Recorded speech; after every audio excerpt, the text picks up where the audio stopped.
अष्टावक्र गीता का चौथा श्लोक, प्रथम अध्याय का चौथा श्लोक, अद्वैत वेदांत की दृष्टि से अत्यंत महत्वपूर्ण माना जाता है।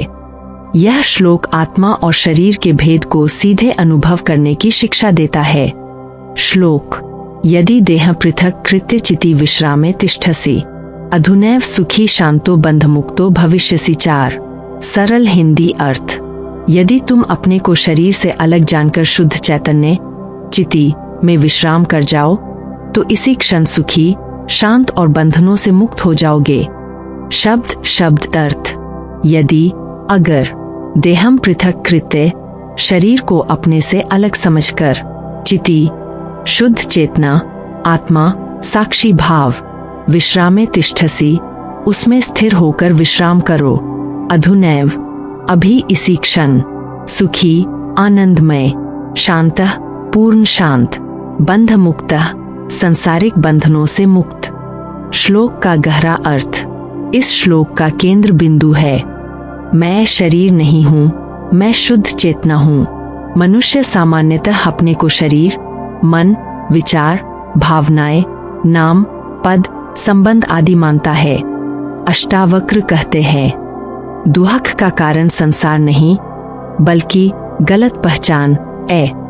जब व्यक्ति कहता है मैं दुखी हूँ, मैं बूढ़ा हो रहा हूँ, मैं असफल हूँ, तो वास्तव में वह शरीर और मन की अवस्थाओं को मैं मान लेता है। लेकिन अष्टावक्र कहते हैं शरीर बदलता है, मन बदलता है, विचार बदलते हैं, भावनाएं बदलती हैं, परंतु जो इन सब को देख रहा है वह साक्षी कभी नहीं बदलता, वही आत्मा है। चिति में विश्राम का क्या अर्थ है? यह कोई शारीरिक क्रिया नहीं है, यह ध्यान की अंतिम अवस्था जैसा अनुभव है।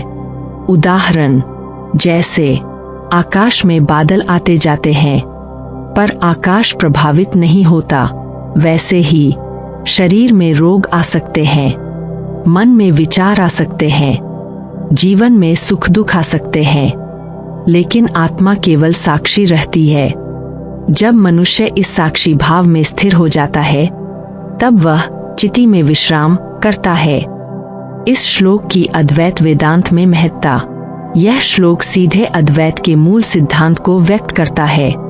तुम पहले से ही मुक्त हो, केवल अपने वास्तविक स्वरूप को पहचानो। यहाँ मुक्ति किसी भविष्य की घटना नहीं है। अष्टावक्र कहते हैं अधुनैव अभी इसी क्षण, यानी मुक्ति समय से नहीं ज्ञान से मिलती है। विभिन्न ज्ञानी और ऋषियों के मत, विभिन्न ज्ञानी और ऋषियों के मत, आदि शंकराचार्य का दृष्टिकोण। शंकराचार्य का पूरा अद्वैत दर्शन इसी श्लोक के आसपास घूमता है। उनका प्रसिद्ध वाक्य है ब्रह्मा सत्यं जगन मिथ्या, जीवो ब्रह्मैव नापरः, अर्थात आत्मा ही ब्रह्मा है, शरीर और संसार अस्थाई है। शंकराचार्य कहते हैं कि अज्ञान के कारण मनुष्य स्वयं को शरीर मानता है, ज्ञान आते ही यह भ्रम समाप्त हो जाता है। यह श्लोक उसी देहाभिमान को तोड़ता है। रामन महर्षि का मत, रामन महर्षि की शिक्षा का सार था मैं कौन हूँ। वे कहते थे कि यदि मनुष्य गंभीरता से खोजे कि मैं कौन हूँ तो उसे अनुभव होगा कि वह शरीर नहीं शुद्ध चेतना है। रामन महर्षि अक्सर कहते थे शरीर सोता है, मन बदलता है, पर मैं हूँ की अनुभूति बनी रहती है, यही चिति है। यह श्लोक रामन महर्षि की आत्मविचार साधना से सीधा जुड़ा हुआ है।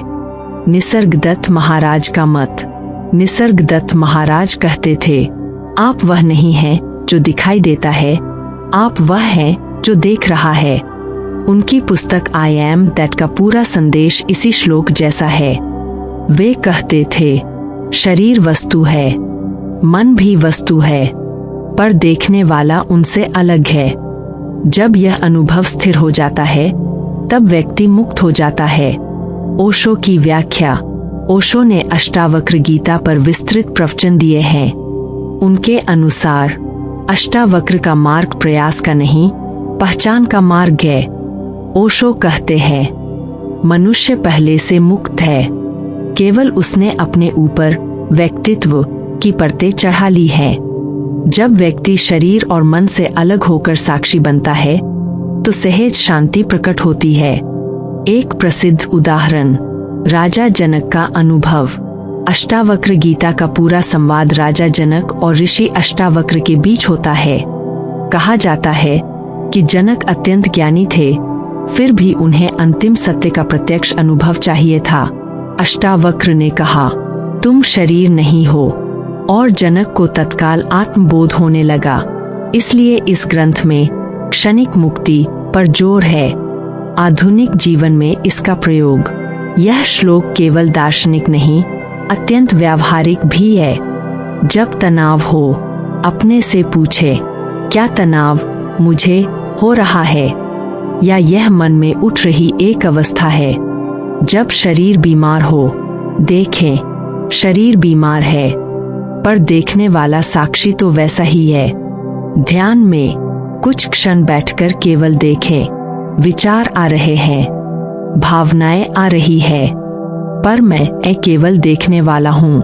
यही चिति में विश्राम इस श्लोक का सार। यह श्लोक कहता है, दुख का कारण शरीर से तादात्म्य है, आत्मा शुद्ध साक्षी है। मुक्ति भविष्य में नहीं, अभी संभव है। साक्षी भाव ही शांति का द्वार है। एक पंक्ति में सार, जिस क्षण तुम अपने को शरीर से अलग साक्षी रूप में जान लेते हो, उसी क्षण मुक्ति आरंभ हो जाती है।